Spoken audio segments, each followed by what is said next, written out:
Good morning, everyone. So I'm Hazel and I'm the Marketing and Partnerships Manager here at Clean and Tidy Home Show. And today I'm going live with Ruth Brock, who is the CEO from the Hygiene Bank. So this is my first live, so I'm just going to figure out how I can add in the Hygiene Bank, just sending over. So super excited. So it's Ruth Jones, so you might have seen my story this morning, Ruth Brock from the Hygiene Bank. So she's the CEO. Hi. Just joining us now. Yay! Hello, Ruth. I've just had a text, my text Hi, this good morning morning. as well, so don't worry, we're in this together. Amazing. It's my first Insta Live as well, so it's Amazing. brilliant. Oh, so I've just introduced myself, Ruth. So I'm the Marketing and Partnerships Manager here at the Clean and Tidy Home Show. So would you like to go straight ahead and introduce yourself first of all to the... Sure, absolutely. Hi, good morning. I'm Ruth Brock and I'm the Chief Executive of the Hygiene Bank, and we are the UK charity who are working to end hygiene poverty across the UK. I was going to kind of ask you to go into a little bit more about what you do. I mean, nicely summed up there. I will just clarify for our followers. So this is the second year that you're working with us at the Clean and Tidy Home Show. You were with us from last year, and people might recognise obviously the Hygiene Bank from our campaign that we launched last week, which was the 555 campaign. But I'll let you, if you don't mind, just elaborate a little bit more kind of why we're supporting your community, each other's communities, and why it's so important what you're doing. Yeah, sure, absolutely. Well, I mean, your viewers might not really know very much about hygiene poverty, so maybe I'll start there, because we know from our research and from our work in communities across the UK that people just don't understand what hygiene poverty is and how it affects people's lives. So put simply, hygiene poverty is when you simply can't afford the basics that most of us get to take for granted. So that might mean that in your family, your children are all sharing a toothbrush. It might mean that you are using washing up liquid watered down, or using washing up liquid to wash your hair or to wash your body because you can't afford all the products you need. It might mean that you're going without razors and shaving foam. It might mean that you are choosing between nappies for your baby and period products for yourself. And it's these kind of incredibly tough, invidious choices that people right the way across the UK are making all the time. And we know from our research and from the research of kind of other sector partners that if you are in food poverty, which we know as a society a lot more about, you are almost certainly going to be in hygiene poverty. That the order of play goes that you give up everything before your sort of energy bills and then food. So hygiene products, household cleaning products tend to come a lot earlier. So you have people making these really, really difficult choices for their families all the time.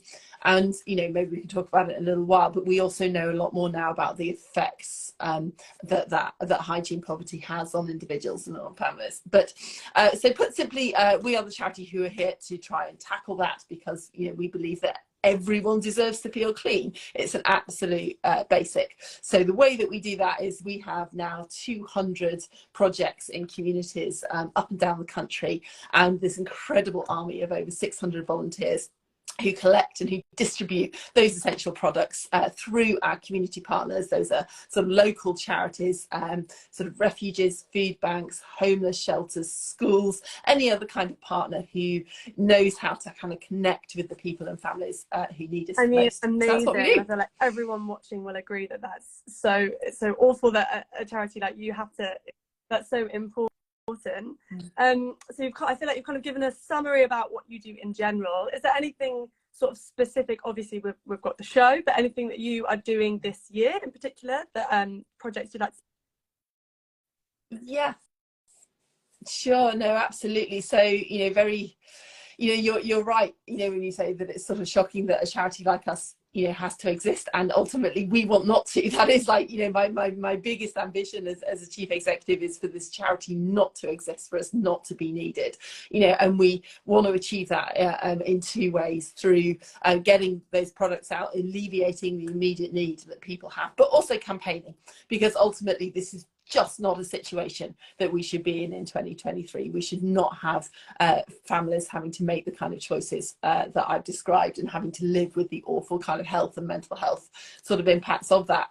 So yeah, so we have got sort of big plans this year. We're only, as a charity, we're nearly 5 years old now, that's all. And we have grown, you know, from this kind of tiny kitchen table startup enterprise started by our fantastic founder Lizzie, through now to a sort of 7 million turnover charity with these 200 projects. And that's both something to celebrate, of course, but it's also something to be incredibly sad about, because the need, the demand for our work is just growing beyond anything that we can meet. So we have, as I said, sort of, you know, 1,400 sort of drop-off points at the moment. We have 200 projects across the UK, sort of 1,900 community partners, but we have another 2,000 community partners on our waiting list. So that's another 2,000 food banks, schools, homeless shelters, refuges, places that want and need our products, and we just can't supply them. So my job, and the job of my fantastic team and my trustees and those amazing volunteers, is to look at how we can kind of best sort of meet that need. So we're looking at sort of big things this year. You know, we need to raise the funding to start new projects in areas, particularly in areas of deprivation. There are places in the country where the need is very high, and we just don't have a presence at the moment, and we need to change that. And to achieve that, the second thing is we need a lot more brand partners to come on board with us, so that, you know, that we can get that product and that support and that network to help us achieve this goal. And then finally, we can get into those campaigns that raise that awareness with the public, that raise that awareness with change makers, and help us to achieve that end goal. And as you mentioned, it's coming up to 5 years, so with mixed feelings, because like you said, it's kind of a sad thing that we have to exist, but amazing what you're doing. I don't know if you have any kind of stats or figures of kind of the impact that you've had so far, or any of the achievements that you've got that you can share with us. Sure.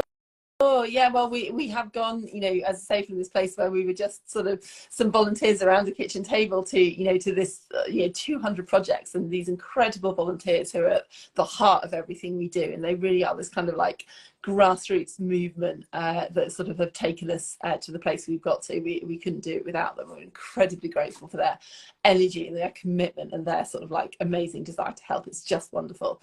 And we always need more volunteers, by the way. So anyone who is watching this, it's really easy to go on our website and to kind of sign up as a volunteer and find your local project. So I would totally urge you to do that, because we so need more people to help us. But yeah, I mean, we distributed about sort of 337,000 kilograms of product last year. That's just in 2022, and we've reached the milestone of over 1,000 tons of product overall. You know, that's an incredible amount of, you know, shampoo and toothbrushes and toothpastes and razors and washing up liquid and washing detergent, and, you know, for everything that you and your family, you know, the people you love need for their day-to-day lives. You know, deodorant, like, you know, the number of products I use just to come on this Insta Live and feel, you know, confident and presentable. Like, you know, those are things that we just take for granted and other people just don't have. And, you know, we have distributed like 1,000 tons of that, which again is something that we are very proud of and very grateful to, you know, to the very generous members of the public and the incredible brands who've joined us in that endeavour.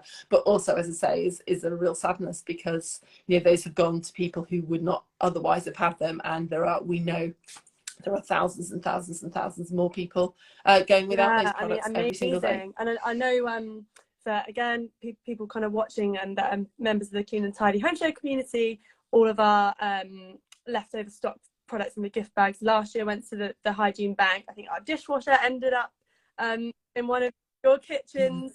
And so it's also part almost of the sustainability piece, the kind of recycling of all the products. And I think this year for the show, we're hoping to have even drop-off bins just for excess products. So just as there's a kind of a place to put them. I know I've spoken to some of your colleagues before, Ruth, about kind of the practicality of what people can do in that, because I think almost anyone that's watching this will empathise with how they can help.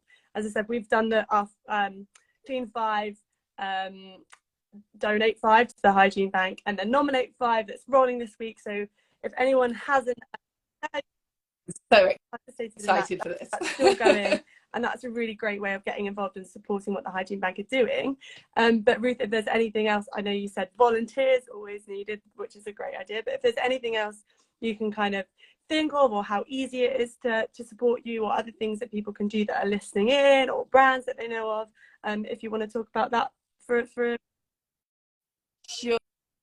I mean, essentially, there are 3 or 4 things that you can do if you're watching. The first thing is really about raising awareness. So as I sort of alluded to, we published this big body of research last year, which was the first report of its kind into the incidence and impact of hygiene poverty. And aside from the scale, 3.1 million adults, which we now know from one of our sector partners reports is 9 million adults experiencing hygiene poverty.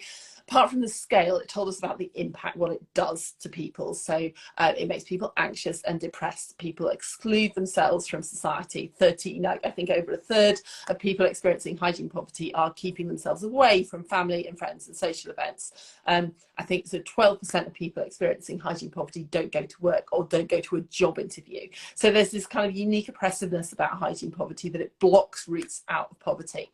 But most of all, the biggest thing we uncovered was about the shame and stigma and embarrassment that people feel around hygiene poverty. And that's why we need to be having these conversations and raising this awareness, because we have, somewhat frighteningly, normalized the conversation about food and fuel poverty. We haven't yet normalized the conversation about hygiene poverty. And until we are all kind of talking about it, people, we know that over half of people experiencing hygiene poverty don't come for help, and we need people to feel that they can come for help, and they don't have to be in this kind of awful situation. So number 1, raising awareness. So follow us on our socials, have these conversations, and really kind of just become a part of that kind of grassroots movement.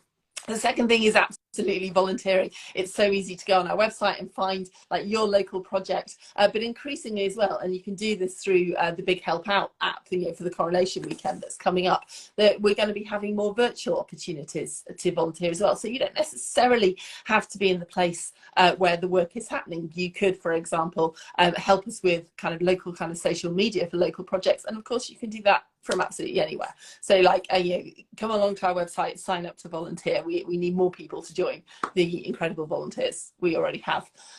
You can donate, and you can donate product or you can donate cash, and both are incredibly important and very, very welcome. So we have 1,400 drop-off points across the UK, and 800 of those are in Boots stores. So a lot of them, again, you can go on our website, find the nearest drop-off point, and if you are just kind of getting your normal shop in Boots, it is so easy to grab an extra bottle of shampoo, an extra pack of nappies, an extra toothbrush, put it in one of our big yellow bins, and that will be distributed by our volunteers to a family who really, really needs it. So you can donate that product, but again, you can also do that online. We've got sort of Amazon wish lists and loads of ways in which you can do that. And as any charity, we need funds to be able to kind of run our basic operations. So you can also kind of donate on there as well. Or maybe you want to do a bake sale or a marathon for us or something like that. So yeah, but the final thing is, I think, is really to think about your network, like who are the brands that you work for that you could talk to kind of come on board with this. Who are the people in your network who have a company, who have some money in their marketing budget or in their CSR, who might kind of want to get their employees involved with us. We're always looking for new brands and corporate partners to come on board and help us on this journey, and we've had some incredible ones so far, not least Boots, but we always need more partners on board to get us that product, and to come behind us. And you can do that on a number of levels, to very kind of low sort of one-off level through to being kind of one of our big strategic partners. But who else in your network is really enthused for this cause? Who could help us? Who are the connections who can help us get around that table and have those conversations with sector partners, with politicians, with local, with local politicians, with anyone who can kind of help us in this conversation to end hygiene poverty. Amazing, Ruth. I'm feeling very inspired, and I hope everyone that's listening is. And just to follow on from that, if anyone has any kind of great ideas, what's the best way of contacting you or the Hygiene Bank? Do we just go onto your website? Absolutely. Yeah, it's very, very easy. Our website, which is thehygienebank.com, has got several ways to contact us, but of course also follow us on social media. And of course, you'll be at the show in October.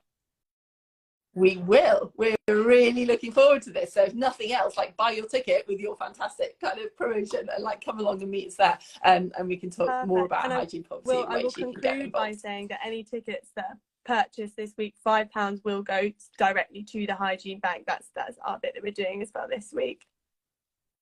That's wonderful. Awesome. We're so grateful for that. Any Thank kind of you help so is much. good. So I hope everyone that's been watching has found this useful. Ruth, is there anything else you want to say, or you're happy with? No, it's been an absolute pleasure to have this conversation. Thank you so much for inviting me. And please do get in touch if you're enthused by the sound of our charity and our cause, because together, we really do believe that everyone deserves to feel clean, and we can accomplish this mission together. So we would love to have you on board. Thank you so much for taking the time today. Thank you. Have a great day. Take care.